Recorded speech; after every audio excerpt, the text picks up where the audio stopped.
नमस्कार। मैं वीके शास्त्री अपने चैनल के माध्यम से आप सभी दर्शकों का बहुत बहुत स्वागत करता हूं।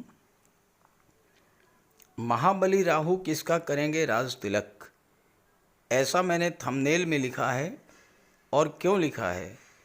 क्योंकि राहु 23 मई 2024 से 3 अक्टूबर 2024 के बीच महाबली हो रहे हैं, अर्थात अंश बल के आधार पर युवावस्था में गोचर करेंगे। कोई भी ग्रह जब युवा होता है तो उसका अंश बल 12 डिग्री से 18 डिग्री के बीच होता है। जब किसी भी ग्रह का अंश बल 12 से 18 के बीच होता है, वो ग्रह फुली एक्टिवेट होता है और अपना पूरा फल देने में सक्षम होता है। अब देखिए, राहु केतु तो हमेशा वक्री अवस्था में गोचर करते हैं।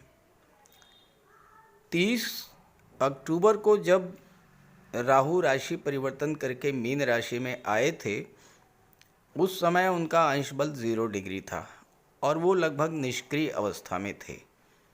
धीरे धीरे राहु का अंश बल बढ़ना शुरू हुआ।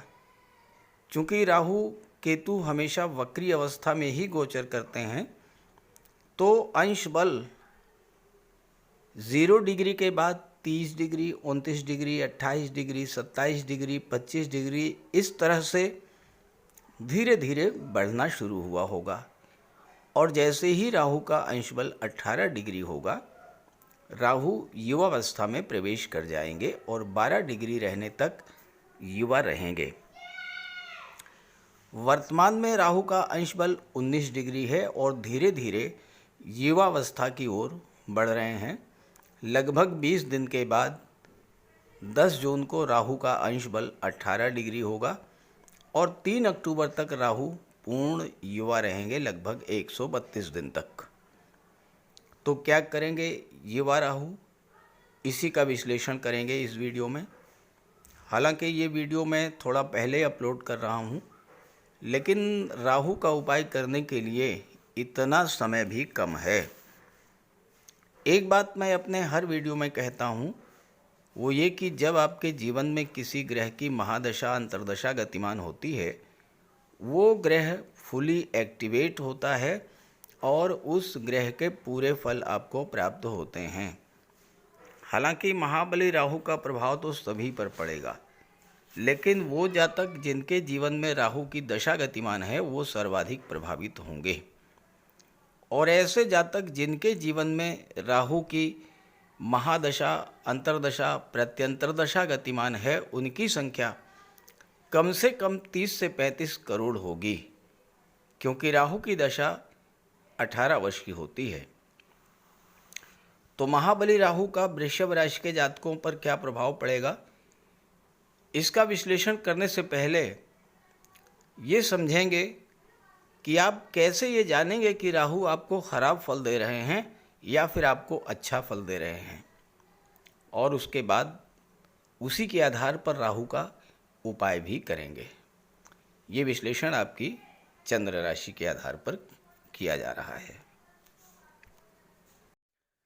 राहु को ज्योतिष शास्त्र में दैत्यों के सेनापति की संज्ञा दी गई है और हमारे जीवन की 60 to 70% समस्याओं का कारण राहु ही होते हैं। लेकिन आज के समय में राहु ही हमें वो सब कुछ दे सकते हैं जो हम पाना चाहते हैं, क्योंकि कलयुग के किंग हैं राहु। राहु एक ऐसा ग्रह है जो अचानक से विपरीत दिशा से एक्टिवेट होकर कार्य करने लगता है। आपका कोई काम काफ़ी दिनों से नहीं हो पा रहा था, अचानक से राहु की अंतर्दशा या प्रत्यंतर दशा शुरू हुई, आपका वो काम एकदम से पूरा हो गया। राहु के भीतर अतीन्द्रिय शक्ति है और उसमें हर तरह के षड्यंत्र को समझने की क्षमता है, उससे निपटने की भी क्षमता है राहु में। राहु विदेश के भी कारक हैं और इसलिए जिनकी कुंडली में राहु अच्छा होता है वो विदेश जाते हैं, विदेश में बहुत अच्छा धन अर्जित करते हैं। आज की डेट में राहु, केतु, शनि और मंगल, जिन्हें पाप ग्रह की संज्ञा दी गई है, वही हमें जीवन में ऊपर उठाते हैं, धन वैभव देते हैं, मान सम्मान देते हैं और हर तरह का सुख भी देते हैं। इसलिए जब भी मनुष्य के जीवन में राहु की महादशा या अंतर्दशा शुरू हो, उस समय व्यक्ति को विशेष सावधानी बरतनी चाहिए। राहु का निरंतर उपाय करते रहना चाहिए ताकि राहु के शुभ फल प्राप्त हो सके। लेकिन यही राहु अगर कुंडली में अशुभ हुए तो तरह तरह के कष्ट देते हैं, बनते बनते काम बिगड़ जाते हैं। तो कैसे पहचानें कि कुंडली में राहु हमें अशुभ फल प्रदान कर रहे हैं? क्योंकि हर व्यक्ति तो ज्योतिष का ज्ञाता होता नहीं है, तो कैसे पता लगेगा कि राहु हमारी कुंडली में हमें अशुभ फल दे रहे हैं? देखिए, कुछ लक्षण मैं आपको बता रहा हूं। अगर राहु खराब हों तो सबसे पहले तो हमारी मानसिकता को खराब कर देते हैं। मन में लगातार नेगेटिव फीलिंग्स आती हैं, एक अनजाना सा भय हमेशा बना रहता है। राहु हमारी सोच को नेगेटिव कर देते हैं, हमें ये लगता है कि हम जीवन में कुछ कर ही नहीं सकते। मन में भ्रम की स्थिति पैदा होती है और हम रस्सी को भी सांप समझकर उससे डरते रहते हैं। अगर आपके साथ लगातार चीटिंग हो रही हो, लगातार धोखा मिल रहा हो, सरकार से जुड़े कार्यों में लगातार असफलता मिल रही हो, किसी भी काम में मन न लग रहा हो, अचानक से अशुभ घटनाएं आपके जीवन में घटित होने लगें, तो आप ये समझ जाइए कि राहु आपके जीवन में खराब फल दे रहे हैं और तुरंत राहु का उपाय कीजिए। इसके अलावा राहु खराब हो तो घर में कबाड़ जमा होने लगता है, खास करके इलेक्ट्रिक आइटम्स का कबाड़। राहु पारिवारिक जीवन को खराब कर देते हैं, पति पत्नी के संबंध खराब कर देते हैं, आपस में भ्रम और गलतफहमी की स्थिति भी बना देते हैं। राहु शुभ कब होता है, अब ये भी समझ लें। जब कुंडली में केंद्र के भाव या त्रिकोण के भाव में गोचर करें और अकेले गोचर करें। केंद्र के भाव 1, 4, 7, दशम भाव को विष्णु स्थान कहा जाता है, पंचम और नवम भाव को लक्ष्मी स्थान कहा जाता है। और अगर राहु इन भाव में अकेला ही गोचर करे तो राहु अपनी महादशा, अंतर्दशा या प्रत्यंतर दशा के दौरान अत्यंत शुभ फल प्रदान करेंगे और आपको रंक से राजा भी बना देंगे।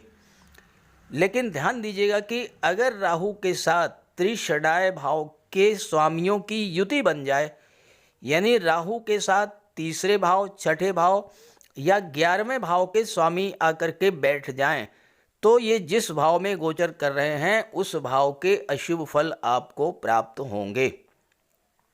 लेकिन ध्यान दीजिएगा, कुंडली का दशम भाव इसका अपवाद है। दशम भाव में राहु हो और उनके साथ त्रिषडाय भाव के स्वामी भी बैठे हों, तब भी राहु शुभ फल ही देगा। तो इसी आधार पर विश्लेषण करेंगे कि अलग अलग राशि के जातकों को महाबली राहु क्या फल प्रदान करेंगे। तो ये है 23 मई 2024 की कुंडली। आप इसमें देखिए, राहु का अंश बल है 19 डिग्री। राहु और केतु दोनों का अंश बल है 19 डिग्री। देखिए, राहु 19 डिग्री, केतु 19 डिग्री। अब राहु और केतु हमेशा वक्री रहते हैं, इसलिए इनका अंश बल जो है वो अपोजिट डायरेक्शन से बढ़ता है। 19 डिग्री हुआ, इसके पहले 20 रहा होगा, इसके पहले 21 रहा होगा, 21 से 20 हुआ, 20 से 19 हुआ, 19 से 18 होगा, 18 से 17 होगा, 17 से 16 होगा और ऐसे अंश बल इनका बढ़ता जाएगा। अब ये देखिए, 19 डिग्री है 23 मई को। इसके बाद 10 जून की स्थिति मैं आपको दिखा रहा हूँ। 10 जून को देखिए, राहु का अंश बल कितना है, 18 डिग्री आ गया। Rahu 18 degree, Ketu 18 degree. तो 23 मई से 10 जून के बीच में युवावस्था में प्रवेश किया राहु ने और 18 अंश पर आ गए 10 जून को, और 10 जून को पूरी तरह से युवावस्था में आ गए। अब इसके बाद 3 अक्टूबर की कुंडली मैं आपको दिखा रहा हूँ। 3 अक्टूबर को राहु का अंश बल देखिए। 3 अक्टूबर को राहु का अंश बल है 12 डिग्री। देखिए यहाँ पर 12 डिग्री लिखा हुआ है राहु के सामने। राहु मीन राशि में है 12 डिग्री, और केतु भी आप देख लीजिए, केतु भी 12 डिग्री पर है। तो इसका मतलब ये हुआ कि 23 मई से लेकर के 3 अक्टूबर के बीच राहु युवावस्था में रहेंगे और युवावस्था में अपना पूरा पूरा फल आपको प्रदान करेंगे। तो आइए अब समझते हैं कि इन 4 महीनों में राहु आपको क्या क्या फल प्रदान करने जा रहे हैं। तो ये है वृषभ राशि के जातकों की कुंडली। राहु का गोचर आपके लाभ के भाव में है, एकादश भाव में, शनिदेव दशम भाव में, देवगुरु लग्न के भाव में, और केतु पंचम भाव में गोचर कर रहे हैं। जैसा मैंने आपको बताया कि राहु खराब फल कब देते हैं, जब त्रिषणाय भाव के स्वामियों के साथ गोचर करें। अब देखिए, तीसरा भाव, छठा भाव और 11वां भाव, इसके स्वामी के साथ जब राहु का गोचर होगा तो राहु खराब फल देंगे।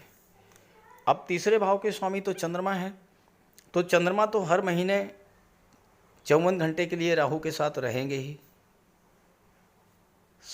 छठे भाव के स्वामी है शुक्र। शुक्र का गोचर 31 मार्च से लेकर के और 25 अप्रैल के बीच राहु के साथ था, और त्रिषणाय भाव के स्वामी होने के कारण शुक्र और राहु ने आपको बहुत खराब फल दिया होगा। जहाँ तक देवगुरु की बात है, तो देवगुरु तो वृषभ राशि में है, राहु मीन राशि में है, तो गुरु और राहु की युति बनने का तो कोई मतलब ही नहीं, कोई औचित्य ही नहीं है। केवल शुक्र के कारण राहु ने खराब फल दिया।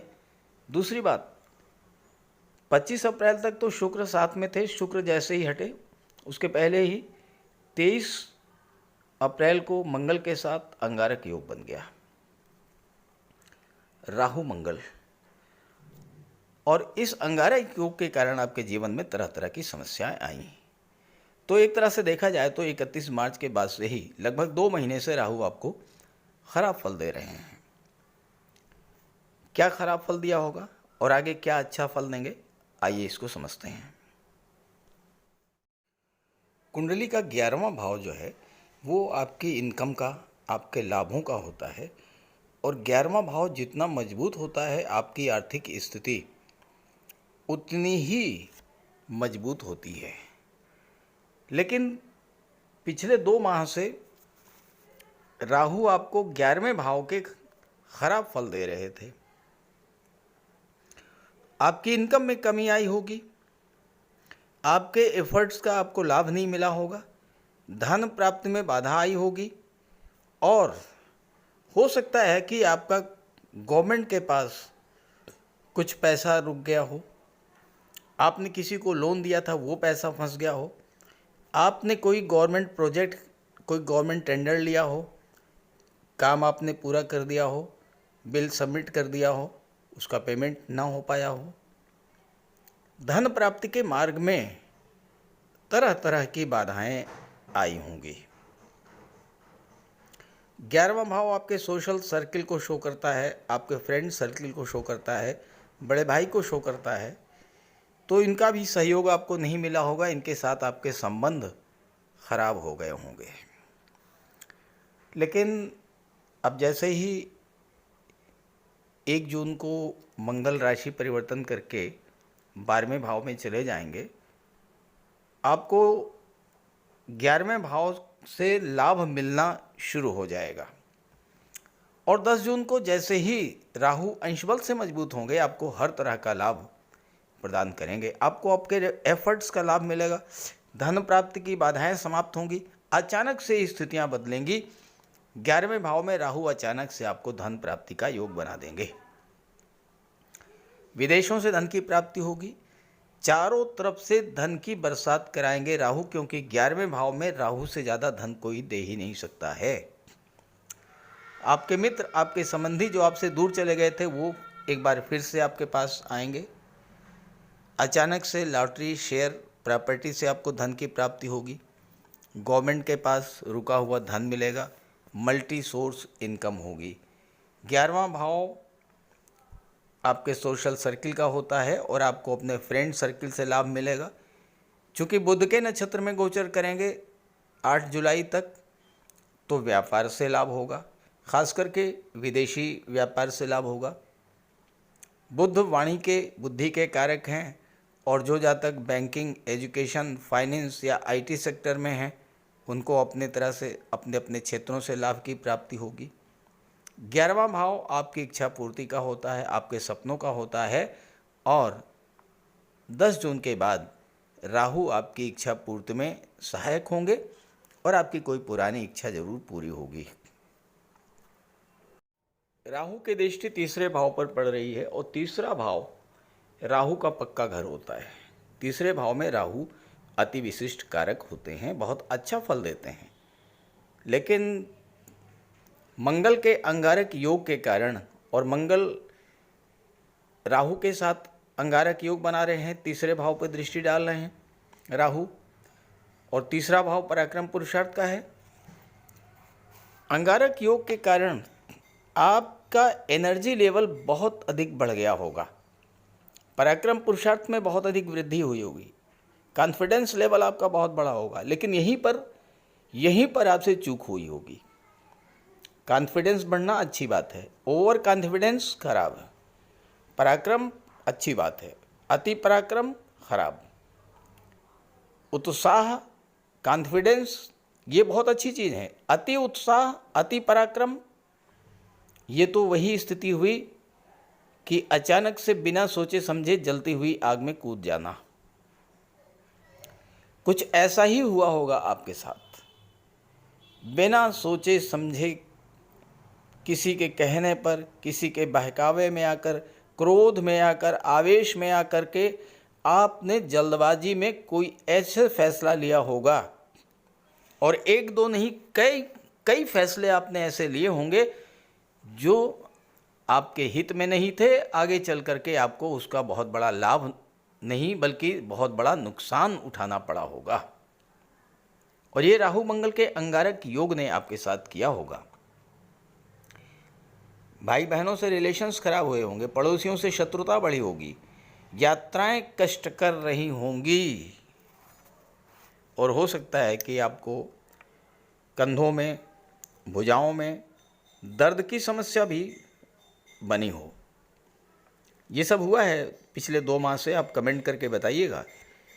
लेकिन जैसे ही 1 जून को मंगल हटेंगे और 10 जून को राहु अंश बल से मजबूत होंगे, आपको तीसरे भाव के पूरे फल प्राप्त होने शुरू हो जाएंगे। कार्यक्षेत्र में कितनी भी बड़ी चुनौती हो, आप उसे एक्सेप्ट करेंगे। राहु एक्सट्रीम को शो करते हैं। जिस भी क्षेत्र में आप कार्य कर रहे हैं उस क्षेत्र में ज़्यादा से ज़्यादा लाभ आप अर्जित करेंगे। राहु आपके एम्बिशंस को, आपके जुनून को बढ़ा देंगे। आप कुछ बड़ा करना चाहेंगे इस समय। राहु आपकी इच्छाओं को, आपके सपनों को पूरा करेंगे। विदेश के कारक होते हैं राहु, और तीसरा भाव सोशल मीडिया का है, तीसरा भाव संचार माध्यमों का है, इंटरनेट का है, ऑनलाइन प्लेटफॉर्म का है। तो संचार माध्यमों से, इंटरनेट के द्वारा, ऑनलाइन प्लेटफॉर्म के द्वारा आप विदेशों से और ख़ास करके विदेशी व्यापार से जुड़कर बहुत अच्छा लाभ प्राप्त करेंगे, क्योंकि बुध के नक्षत्र में गोचर कर रहे हैं जो कि व्यापार के कारक हैं। इस गोचर काल में आप जितना अधिक संचार माध्यमों से जुड़ेंगे उतना अधिक लाभ होगा आपको। राहु छायाग्रह हैं, शैडो रिलेटेड एरियाज़ को शो करते हैं। और जो लोग film industry, modelling, TV serial, YouTube, Facebook से जुड़े हुए हैं, सोशल मीडिया से जुड़े हुए हैं, उन सभी जातकों के लिए ये समय बहुत अच्छा रहेगा। तीसरा भाव ट्रांसफर्स का, यात्राओं का होता है। हो सकता है कि पिछले 2 माह में आपका किसी ऐसी जगह पर ट्रांसफ़र हो गया हो जहां आप नहीं जाना चाहते थे, तो वो ट्रांसफ़र भी निरस्त होगा और आप मनचाही जगह पर जा पाएंगे। राहु की सप्तम दृष्टि कुंडली के पंचम भाव पर। पंचम भाव शेयर मार्केट को शो करता है, लॉटरी, शेयर, सट्टा, जुआ। पिछले 2 माह में राहु पंचम भाव के खराब फल दे रहे थे। आपका पैसा शेयर मार्केट में, स्टॉक मार्केट में डूब गया होगा। जो लोग ऑनलाइन गेमिंग से, जुए से, सट्टे से, लॉटरी से जुड़े हुए थे, उन जातकों को लाभ नहीं बल्कि नुकसान, और बड़ा नुकसान हुआ होगा। पंचम भाव लव रिलेशंस का होता है। लव लाइफ में बहुत सारे उतार चढ़ाव देखने को मिले होंगे। कभी तो गलतफहमी पैदा हुई होगी, कभी क्रोध बढ़ गया होगा, कभी दूरी बढ़ी होगी, और कभी अचानक से एक दूसरे के प्रति डीप अटैचमेंट महसूस हुआ होगा। कमेंट कीजिएगा इस तरह का आपके साथ हुआ होगा। संतान प्राप्ति के मार्ग में बाधा आई होगी। पाचन तंत्र संबंधी रोगों से आप परेशान हुए होंगे। पिता को कष्ट हुआ होगा। छात्रों की शिक्षा बाधित हुई होगी। मन में भटकाव और भ्रम की स्थिति बनी होगी। ये सब पिछले 2 माह से आपके साथ हो रहा है। लेकिन 1 जून को जैसे ही मंगल हटेंगे और 10 जून से राहु अंश बल से मजबूत होंगे, तो स्थितियां धीरे धीरे आपके पक्ष में आना शुरू हो जाएंगी और बहुत बड़ा एक बदलाव देखने को मिलेगा। अभी जहाँ तक आपको शेयर मार्केट से नुकसान हो रहा था, अब आपको शेयर मार्केट से लाभ मिलना शुरू हो जाएगा। आपका जो पैसा डूब गया था वो पैसा रिकवर होगा। हालांकि ऑनलाइन गेमिंग की, जुए की, सट्टे की, लॉटरी की, इसकी सलाह मैं आपको कतई नहीं दूंगा। लव लाइफ में भी स्टेबिलिटी आएगी, लगाव बढ़ेगा, अटैचमेंट बढ़ेगा, विवाह का योग बनेगा। छात्रों का मन पढ़ाई में लगेगा। संतान प्राप्ति में जो बाधा आई थी वो दूर होगी। पिता का स्वास्थ्य भी ठीक होगा, पिता की भाग्योन्नति होगी। छात्रों की शिक्षा जो बाधित हुई थी फिर से शुरू होगी और अब आप कांस्टेंट होकर के अपने सब्जेक्ट पर फोकस होकर के पढ़ाई करेंगे और सफलता प्राप्त करेंगे। राहु की 9वीं दृष्टि कुंडली के 7वें भाव पर पड़ रही है। 7वां भाव विवाह, दाम्पत्य सुख, व्यापार, पार्टनरशिप, कानूनी अनुबंध, डेली इनकम और आपके सोशल इमेज, ये सब चीज़ें 7वें भाव से देखी जाती हैं। राहु 2 माह से खराब फल दे रहे थे, तो 7वें भाव के भी खराब फल आपको मिल रहे थे। दाम्पत्य जीवन में गलतफहमी, शक और तनाव की स्थिति बनी होगी। पार्टनरशिप में व्यापार था, हो सकता है कि कुछ जातकों को व्यापार में धोखा मिला हो, पार्टनर से धन हानि हुई हो, पैसा फंस गया हो, जो लाभ सोचा था वो नहीं मिला हो, नुकसान हुआ हो। आपके अपने ही लोगों ने, मित्रों ने, पार्टनर ने आपके साथ चीटिंग की होगी। हालांकि सबके साथ नहीं हुआ होगा, लेकिन कुछ जातक जिनकी कुंडली में राहु ज़्यादा खराब रहे होंगे उनके साथ जरूर हुआ होगा। व्यापारिक गतिविधियों में मंदी आई होगी। हाँ, अगर आपके जन्म कुंडली में राहु बहुत अच्छे थे तो परेशानी कम हुई होगी, लेकिन राहु खराब थे तो और ज़्यादा परेशानी बढ़ी होगी। कमेंट कीजिएगा। आपकी डेली इनकम में कमी आई होगी, लेकिन 10 जून के बाद स्थितियां बहुत ज़्यादा बदलेंगी, बहुत बड़ा परिवर्तन होगा। दाम्पत्य जीवन में खुशहाली लौटेगी, प्रेम लौटेगा, सौहार्द का वातावरण बनेगा। जिन वृषभ राशि के जातकों के विवाह नहीं हो पा रहे थे उनके विवाह शुरू होंगे। जिन वृषभ राशि के जातकों के नए कार्यों की शुरुआत नहीं हो रही थी वो नए कार्यों की शुरुआत करेंगे। कार्य शुरू करते ही कोई न कोई बाधा आ जाती थी, तो वो बाधाएं समाप्त होंगी, नए कार्यों की शुरुआत होगी, नए व्यापार व्यवसाय, नए नौकरी की शुरुआत होगी और लाभ मिलेगा। पार्टनरशिप में भी अब आपको लाभ मिलेगा, जो नुकसान हुआ उसकी रिकवरी होगी।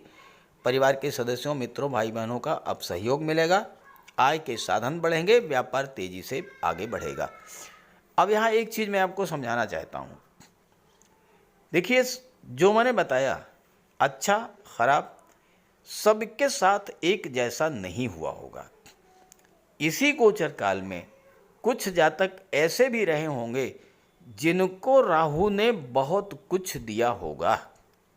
विदेशों से धन मिला होगा, विदेशों से व्यापार बढ़ा होगा, लव रिलेशन मैरिज में कन्वर्ट हुए होंगे, संतान की प्राप्ति हुई होगी, शेयर मार्केट से अच्छा लाभ मिला होगा, व्यापार को राहु बुलंदियों पर ले गए होंगे, भूमि भवन प्रॉपर्टी का लाभ मिला होगा, बहुत कुछ मिला होगा। तो ऐसे जातकों को वो उपाय नहीं करना है जो मैं आगे बताऊंगा, क्योंकि राहु तो आपको सपोर्ट कर रहे हैं। और अगर आपने ऐसा उपाय कर लिया जिससे राहु आपसे दूर हो जाए तो आपको नुकसान होगा। आपको तो लाभ इस बात में है कि राहु ज़्यादा से ज़्यादा आपके निकट रहें, ज़्यादा से ज़्यादा राहु की कृपा आप पर बरसे। इसके लिए आप शनिवार के दिन, वैसे तो प्रातःकाल प्रतिदिन करें तो बहुत अच्छी बात है, नहीं शनिवार के दिन ओम रांग राहवे नमः, ओम रांग राहवे नमः 108 बार जाप कीजिए। घर में चंदन के परफ्यूम का प्रयोग कीजिए। चंदन की अगरबत्ती, चंदन की सुगंध, चंदन की परफ्यूम, चंदन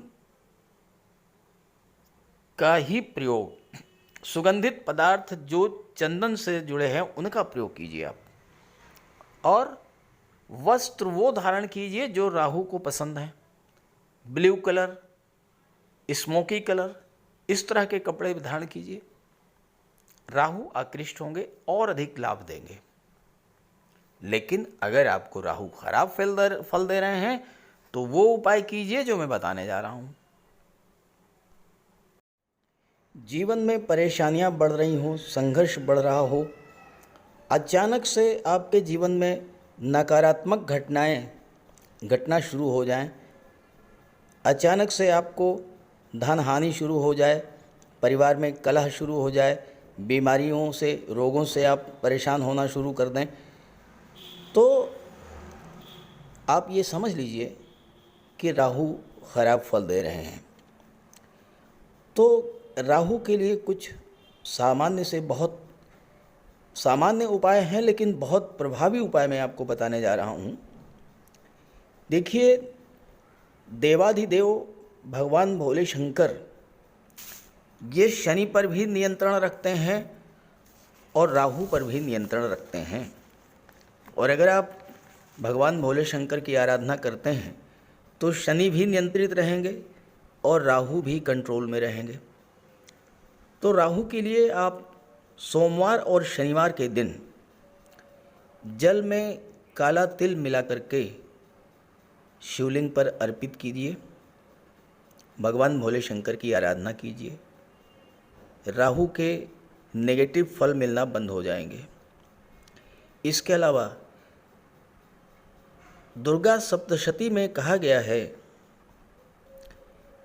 छाया रूपेण संस्थिता या देवी सर्वभूतेषु छाया रूपेण संस्थिता। तो माता दुर्गा जो हैं वो छाया का रूप हैं और राहु भी छाया हैं, शनि की छाया। तो माता दुर्गा की आराधना करने से, दुर्गा चालीसा का पाठ करने से भी राहु शांत होते हैं। और इसके बाद स्नान करने के बाद प्रतिदिन 108 बार राहु का बीज मंत्र ओम रांग राहवे नमः, ओम रांग राहवे नमः 108 बार जप करने से राहु के अशुभ प्रभाव में कमी आती है। स्नान करने के जल में कुश डालकर स्नान करने से भी राहु नियंत्रित होते हैं। और शनिवार के दिन सुबह पीपल के वृक्ष में जल चढ़ाने से और शाम को घी का दीपक जलाने से भी राहु नियंत्रित होते हैं। और इसके अलावा पक्षियों को बाजरा डालने से भी राहु पर नियंत्रण पाया जा सकता है। और इसके अलावा अगर आपको राहु विशेष कष्ट दे रहे हों तो शनिवार के दिन एक नारियल, 11 बादाम एक काले वस्त्र में लपेट करके अपने सिर के चारों तरफ 7 बार उतार करके जल में प्रवाहित कीजिए। राहु को देवगुरु बृहस्पति कंट्रोल करते हैं, तो राहु को कंट्रोल करने के लिए देवगुरु को बलवान कीजिए। और देवगुरु तो गुरु हैं, शिक्षक हैं। अपने गुरु की, अपने पिता की, वृद्ध जनों की सम्मान कीजिए, उनका आशीर्वाद प्राप्त करते रहिए। गुरु को बल मिलेगा, राहु पर नियंत्रण होगा। और इसके अलावा राहु ससुराल पक्ष के कारक होते हैं, तो अगर राहु खराब हैं तो भूल करके भी ससुराल पक्ष से संबंध खराब मत कीजिएगा। तो ये छोटे छोटे उपाय हैं। और इसके अलावा गोमेद भी धारण किया जा सकता है, लेकिन किसी योग्य ज्योतिषी की सलाह लेकर।